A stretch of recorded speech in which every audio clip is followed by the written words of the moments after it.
Assalamualaikum warahmatullahi wabarakatuh. Halo teman-teman, perkenalkan kami dari kelompok 2 fungsi kompleks akan mempresentasikan mengenai limit fungsi kompleks dan kontinuitas. Adapun anggota dari kelompok 2 yaitu Ainun Masnunah, Nika Nirvaniati Valiani, dan Ufah Lela Dewi. Baik teman-teman, langsung saja kita sama-sama simak penjelasan dari teman-teman kelompok 2. Perkenalkan, nama saya Ainun Masnunah. Baik, di sini saya akan menjelaskan tentang definisi limit fungsi kompleks. Secara umum, definisi limit dalam kompleks sama dengan definisi limit pada bilangan real dalam kalkulus.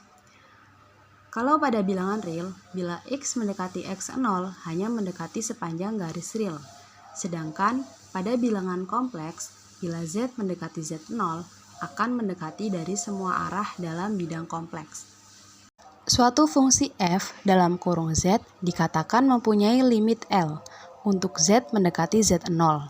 Jika untuk sebarang epsilon lebih besar daripada 0, terdapat bilangan positif delta, sehingga untuk 0 kurang dari Z dikurangi Z0 kurang dari delta berlaku f dalam kurung Z dikurangi L kurang dari epsilon dan ditulis sebagai limit f dalam kurung Z untuk Z mendekati Z0 sama dengan L.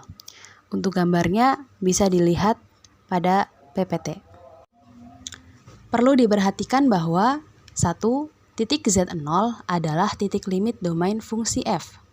Kedua, titik Z menuju Z0 melalui sebarang lengkungan K, artinya Z menuju Z0 dari segala arah.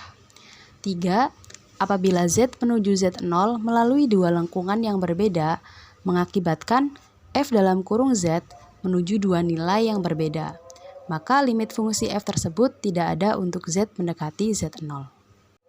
Berikut contohnya. Yang pertama, buktikan bahwa limit 2Z pangkat 2 dikurangi 3Z dikurangi 2 dibagi Z min 2 untuk Z mendekati 2 sama dengan 5.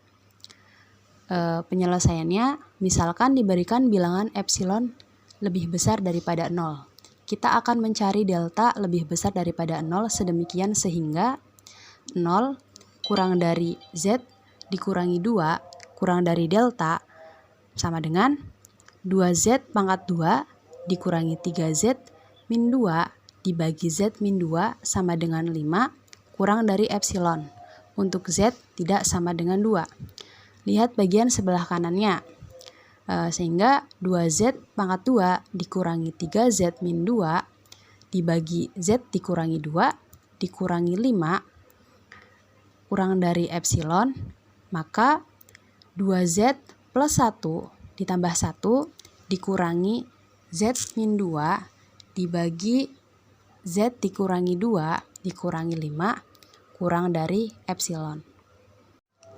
2Z pangkat 2 dikurangi 3Z dikurangi 2 dibagi Z dikurangi 2 dikurangi 5 kurang dari epsilon.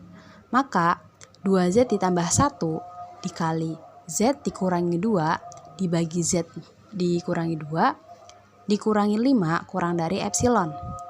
2Z ditambah 1 dikurangi 5 dikali Z dikurangi 2 dibagi Z dikurangi 2 kurang dari epsilon.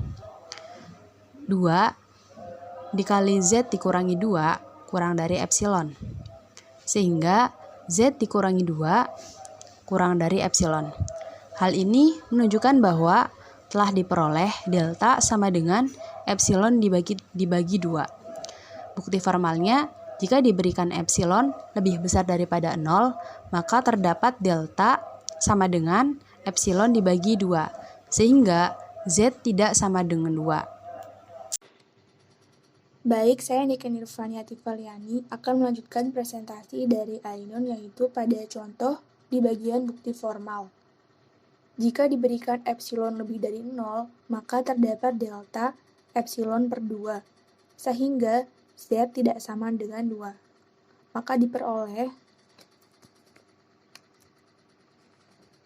0 kurang dari mutlak Z negatif 2 atau Z dikurang 2 kurang dari delta menjadi mutlak 2z kuadrat dikurang 3z dikurang 2 per z dikurang 2 dikurangin 5. Menjadi mutlak 2z plus 1 dikali z min 2 per z kurangin 2 dikurangin 5. Maka mutlak 2 dikali z min 2 kurang dari 2 delta sama dengan epsilon. Jadi, mutlak 2z kuadrat dikurangin 3z dikurangin 2 per z dikurangin 2 dikurangin 5 kurang dari epsilon apabila 0 kurang dari mutlak z dikurang 2 kurang dari delta sama dengan epsilon per 2. Sehingga terbukti limit z mendekati 2, 2z kuadrat min 3z min 2 per z min 2 sama dengan 5. Teorema limit. Teorema 1, jika fungsi f mempunyai limit untuk z menuju z0, maka nilai limitnya tunggal. Hal ini dibuktikan, misal limitnya W1 dan W2, maka mutlak fz dikurang W1 sama dengan mutlak W1 dikurang fz sama dengan epsilon per 2. Mutlak fz dikurang W2 sama dengan epsilon per 2 juga. Sehingga mutlak W1 dikurang fz ditambah fz min W2 atau dikurang negatif 2 kurang dari sama dengan mutlak W1 dikurang fz ditambah fz ditambah mutlak fz dikurang W2 menghasilkan epsilon per 2 ditambah epsilon per 2, yaitu 2 epsilon per 2 jadi hasilnya epsilon atau tunggal. Sehingga mutlak W1 dikurang W2 kurang dari sama dengan epsilon. Jadi W1 sama dengan W2. Teorema 2. Misalkan Z sama dengan X plus Y sama dengan XY dan FZ sama dengan U X, Y ditambah I V X, Y dengan domain D. Titik Z0 sama dengan X0, Y0 sama dengan X0 ditambah Y0 di dalam D atau batas D. Maka limit Z mendekati Z0, Fz sama dengan X0 ditambah Y0 jika dan hanya jika limit Z mendekati Z0, U X, Y sama dengan X0 dan limit Z mendekati Z0, V X, Y sama dengan Y0. Teorema 3, misalkan fungsi f dan g memiliki limit. Limit fz sama dengan a dan limit gz sama dengan b. Maka, yang pertama, limit fz ditambah gz sama dengan a plus b untuk z mendekati z0. Yang kedua, limit fz dikali gz sama dengan a dikali b untuk z mendekati z0. Dan yang ketiga, limit fz per gz sama dengan a per b untuk z mendekati z0. Baik, selanjutnya kita akan membahas kontinuitas. Definisi kekontinuan fungsi. Misal, fungsi fz terdefinisi di D pada bidang z dan titik z0 terletak pada interior D. Fungsi fz dikatakan kontinu di z0 jika untuk z menuju z0. Maka, limit fz sama dengan fz0. Jadi, ada 3 syarat fungsi fz kontinu di z0, yaitu yang pertama, fz0 ada. Yang kedua, limit z mendekati z0, fz ada. Yang ketiga, limit z mendekati z0, fz sama dengan fz0. Fungsi fz dikatakan kontinu pada suatu daerah R jika fz kontinu pada setiap titik pada daerah tersebut. Selanjutnya, saya Ulfa Dewi akan menjelaskan kontinuitas fungsi. Jika G dan H suatu fungsi satu variabel yang kontinu, maka f, x, y sama dengan gx kali hx adalah suatu fungsi kontinu dari x dan y.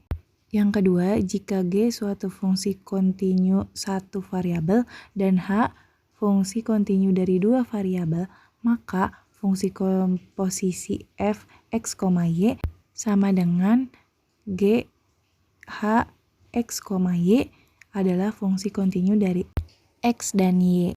Selanjutnya, sifat-sifat kontinuitas.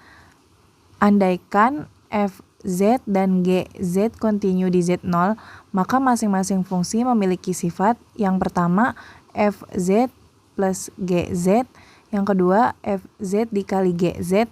Yang ketiga, fz dibagi gz, di mana gz-nya tidak sama dengan 0. Dan yang keempat, f gz kontinu di gz0, juga kontinu di z0.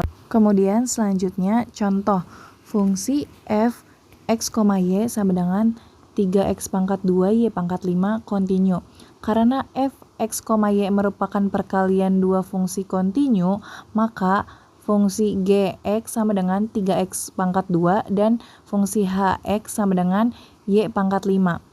Contoh yang kedua, fungsi f, x, y sama dengan x pangkat 2, y pangkat 5 dibagi 1 min x, y adalah fungsi kontinu bersyarat. Fungsi tersebut kontinu di setiap titik kecuali pada hiperbola, di mana x, y-nya itu sama dengan 1.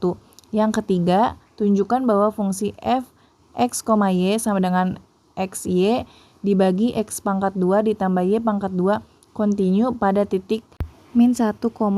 Kemudian slide selanjutnya, limit x, y menuju x0, y0, f, x, y sama dengan L jika fungsi f, x, y mendekati L.